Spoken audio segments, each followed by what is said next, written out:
او د هغه خواوشا څه ماشومانو خواوشا دغه ماشومانو. نو ما ویل چې دا څوک دي؟ هغوی ما ته وایي چې زه مخکې ځه. مخکې چې لاړو بله یو غټه باغچه وه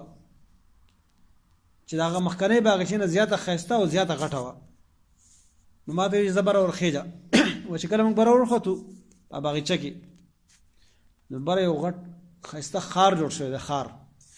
او په هغې ښار کې چې کوم آبادي شوې ده د هغې یوه خښته یو ایټه یو خښته چې ده یو د سرو زرو ده او بله د سپینو زرو ده. نو د هغې ښار دروازې له چې کله موږ لاړو د هغې دروازې اجازه کلاوېده موږ وغوښتو، د هغه زموږ لپاره کلاو شوه. موږ هغې ته وردننه شو. نو په هغې باغچه کې موږ سړي ولیدله چې هغه نیم ډېر ښایسته و چې هغسې ښایسته خلک به تا نه لیدلي،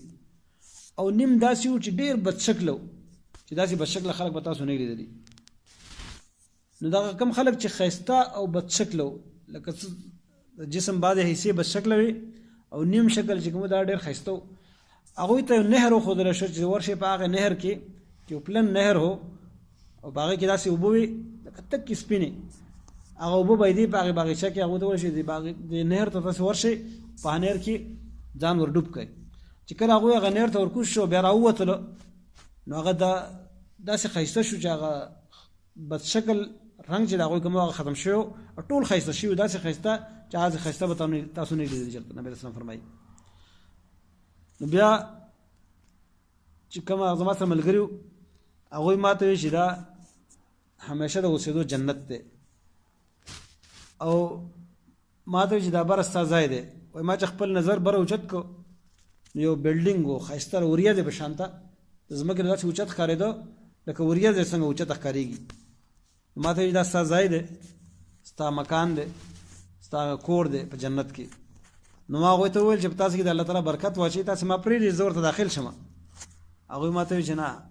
داخلېږي به ورته صحیح، خو اوس نه، ته به ورته داخلېږي خو اوس نه شي داخلېدی، ستاسو عمر دی چې هغه پوره شي هغې نه بعد به ورته داخلېږي. بیا مې هغه ملګرو ته وایي چې داسې چل دی چې بېګا د شپې خو موږ ډېر عجیبه عجیبه څیزونه لیدلي دي، ډېر عجیبه قصې موږ ولیدلې. نو ما ته لږ خبر راکړئ دا څه و،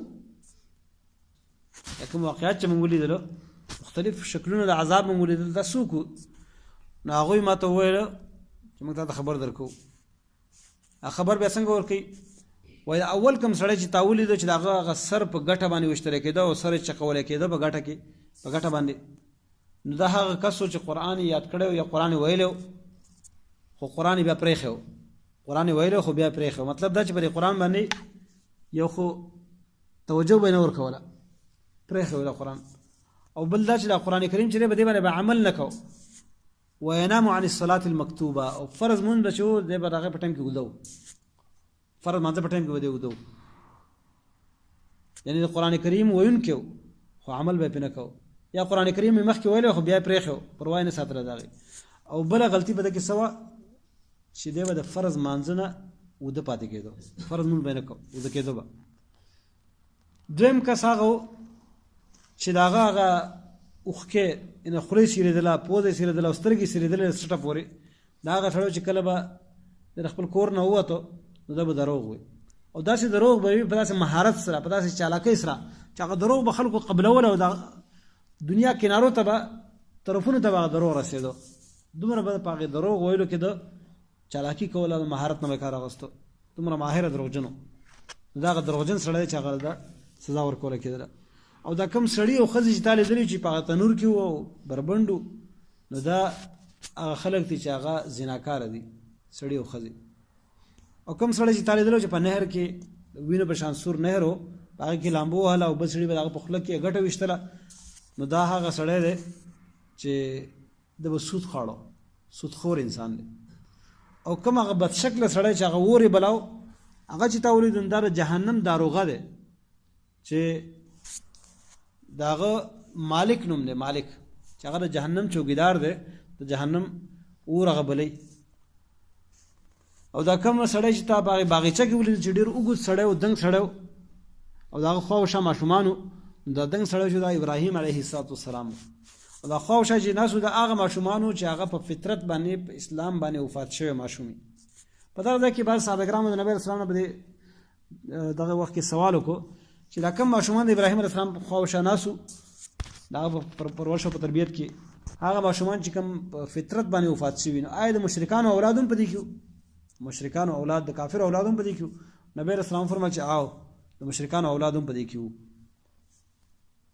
او کم خلک چې نیم ښایسته او نیم بد شکله نو د هغه خلکو چې د هغوی ګناهونه او نیکۍ دواړه برابر شوي وي یعنې ګناهونه هم کړي خو نیکۍ یې هم وي الله رب العالمین د هغوی هغه نیکۍ پرېښودې او ګناهونه یې وله معاف کړو دا صحیح بخاري حدیث دی چې په مختلفو ځایونو کې په مختلفو الفاظو سره امام بخاري رحمه الله نقل کړی دی په دې حدیث کې د عذاب څه شکلونه بیان کړی شوي دي او هغه دا شکلونه دي چې کوم سړی د مونځ نه کوي مونځ قرآن وایي خو په هغې باندې عمل نه کوي یا د مانځه په ټایم کې اوده وي نو د دې سړي عذاب دا دی چې د سر په ګټو باندې ویشتلی کېږي او سر یې چکولی کېږي او په یو روایت کې دا هم دی چې د قیامته پورې به دوی له دا سزاګانې ورکولی کېږي د قیامته پورې به دوی له دا سزاګانې ورکولی کېږي نو د قیامته پورې مطلب څه دی یعنې د مرګ نه بعد او د قیامت د قایمېدو نه مخکې دا سزاګانې دي او دا د برزخ یو حالت دی چې نبی علیه السلام په دې خوب کې لیدلی دی او د نبی خوب چې دی هغه د خوب چې وي هغه د الله رب العالمین وحی وي که ملګري چې وده کېږي دوی راویښوئ ځان خواوشا وګورئ خپل ملګرو سره نو د رسول الله صلی الله علیه وسلم خوب چې دی دا دروغ خوب نه وي بلکې د الله رب العالمین وحی وي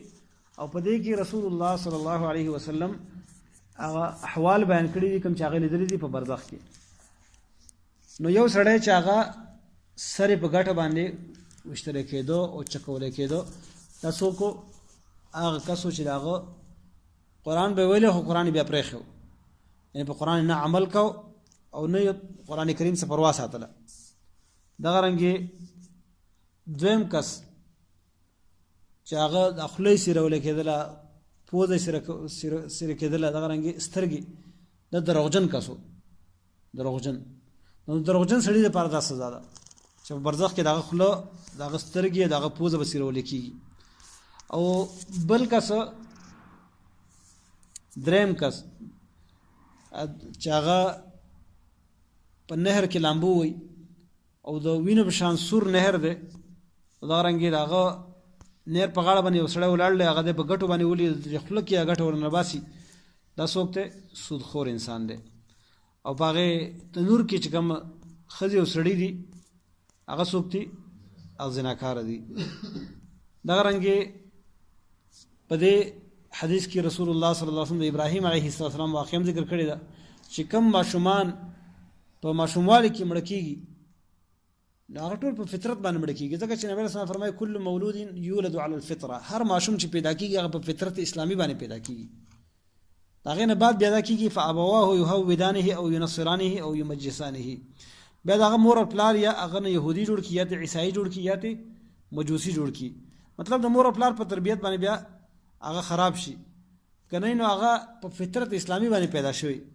نو کم ماشومان چې هغه په ماشوموالي کې وفات شوي دي په بچپن کې مړه دي هغه که مشرکانو اولاد دی د کافرو اولاد دی او که مسلمانانو اولاد دی هغه د ابراهیم علیه السلام په تربیت او دغه په پرورش کې دي او د قیامت پورې به دغه په پرورش کې هغه به دغه پرورش کوي دغه رنګې د رسول الله صلی الله علیه وسلم هغه مکان وعلیکم السلام ورحمۃ الله او په جنت کې د هغه ځای چې دی هغه هم ډېر اوچت او ډېر وعلیکم السلام ورحمۃ الله ډېر پورته دی لکه څنګه چې وریځ د ځمکې نه پورته وي وعلیکم السلام ورحمۃ الله وبرکاته په دې حدیث باندې که موږ غور وکړو نو موږ ته د دې نه دا خبره ثابتېږي چې په قبر کې مختلف شکل د عذاب موجود دی او دا عذاب د برزخ عذاب دی د روح له ورکولی کېږي او که جسم له ورکولی کېږي د دې څه ذکر نه راغلی خو بهرحال هغه خلک چې هغه په دې غلطو اعمالو کې اخته وي او دوی بیا مړه شي نو د هغوی لپاره دا عذابونه الله رب العالمین مقرر کړي دي الله تعالی دې موږ ټول وساتي دغه رنګې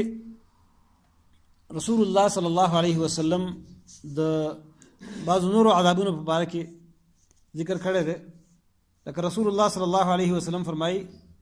چې کوم انسان خودکشي وکړي کوم انسان چې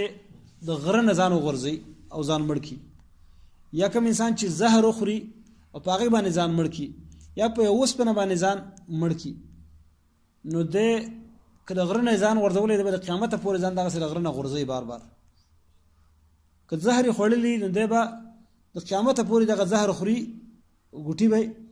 او بیا به مړ کېږي، بیا به دله دا سزا ورکول کېږي، د قیامته پورې مسلسل به دا سزا ته ورکول کېږي.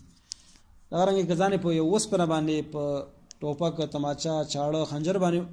مړ کړی، نو دغه اوسپنه به د په لاس کې او دی به ځان سره هغه عمل کوي کوم چې د په د مرګ په وخت کې کړی او د قیامته پورې به دا سلسله شروع وي. نو دا د قبر د عذاب مختلف شکلونه دي. وعلیکم السلام. د قبر د عذاب مختلف شکلونه دي چې دا د خلکو له الله رب العالمین ورکوي.